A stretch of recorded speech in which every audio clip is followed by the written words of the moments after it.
Everyone welcome back to my channel. तो आज की वीडियो का टॉपिक है कि कार्डिनल साइंस ऑफ इन्फ्लेमेशन क्या होते हैं। जैसा कि अभी हमने पहली वाली वीडियो में अपने डिस्कस किया कि इन्फ्लेमेशन क्या होता है, इन्फ्लेमेशन का सारा मैकेनिज्म हमने पढ़ा है। अब उसके बाद हमारे पास कार्डिनल साइंस हम देख लेंगे वो कौन कौन से हैं। अब कार्डिनल साइंस कोई भी ऐसी चीज़ है, फ़र्ज़ किया जो अगर किसी जगह पे हमारे पास प्रेजेंट है तो बहुत ज़्यादा हमारे पास जो है हमें आइडिया दे सकते हैं कि इस जगह पे हमारे पास इन्फ्लेमेशन चल रही है। नॉर्मली हमारे पास 5 होते हैं।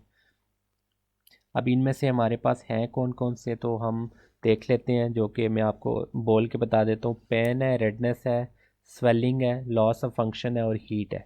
ठीक है, अब इसको हमारे पास डिफरेंट लैंग्वेजेस में डिफरेंट नाम दिए हुए हैं, लेकिन आपके लिए जो ये लिखे हुए हैं ये जानना ज़रूरी है। एक तो आपको इंग्लिश में पता होना चाहिए कि इनका मतलब क्या है, और दूसरा ये कोई डिफरेंट लैंग्वेज है उसमें इसका मतलब क्या है हमारे पास, तो ये भी आपको पता होना चाहिए। तो रेडनेस आ जाता है पहला, और दूसरा है वार्मथ है। अब ये अक्कर क्यों होते हैं या इनका मैकेनिज्म क्या है, तो ड्यू टू वेजोडाइलेशन। अब जब हमारे पास वेजोडाइलेशन होगी तो blood flow to specific area जो क्या होगा हमारे पास बढ़ जाएगा। ठीक है, occur we are relaxation of anterior smooth muscle. इसमें क्या होगा, स्मूथ मसल जो है हमारे पास आर्टरी के ऊपर जो प्रेजेंट है वो हमारे पास, या आर्टीरियोल के ऊपर जो प्रेजेंट है वो क्या होंगे, रिलैक्स करेंगे।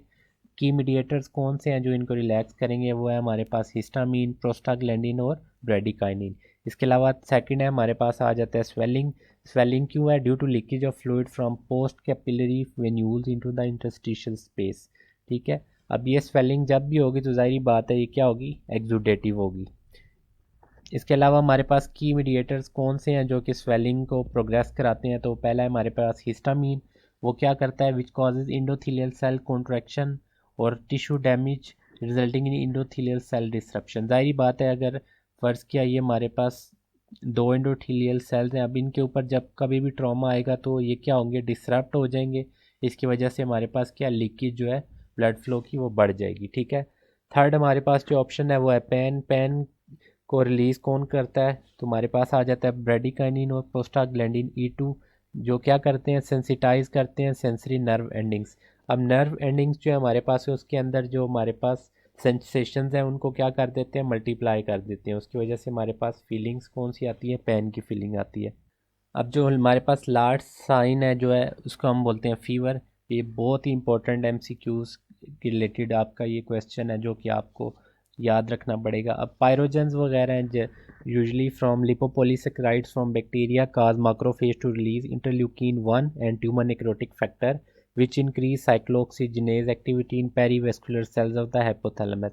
अब ये क्या करती है, हाइपोथैलेमस में जाके एक्ट करती है कौन से सेल्स के ऊपर, cyclooxygenase activity in perivascular cells of the hypothalamus के जो पेरीवेस्कुलर सेल्स हैं उनके ऊपर जाके एक्ट करती है, जिसकी वजह से हमारे पास क्या होता है, increase PGE2 raises temperature set point. अब टेम्परेचर सेट पॉइंट बॉडी में हमारे पास कौन सा है, तो वो है हाइपोथैलेमस। ठीक है, तो ये इंपॉर्टेंट MCQs है जो कि आपको याद रखना पड़ेगा। तो ये थी आज की वीडियो। मुझे उम्मीद है आपको वीडियो पसंद आई होगी। अगर आपको वीडियो पसंद आई है तो काइंडली मेरे चैनल को सब्सक्राइब करें। मैं आपसे मिलता हूँ नेक्स्ट वीडियो में, तब तक के लिए खुदा हाफिज़।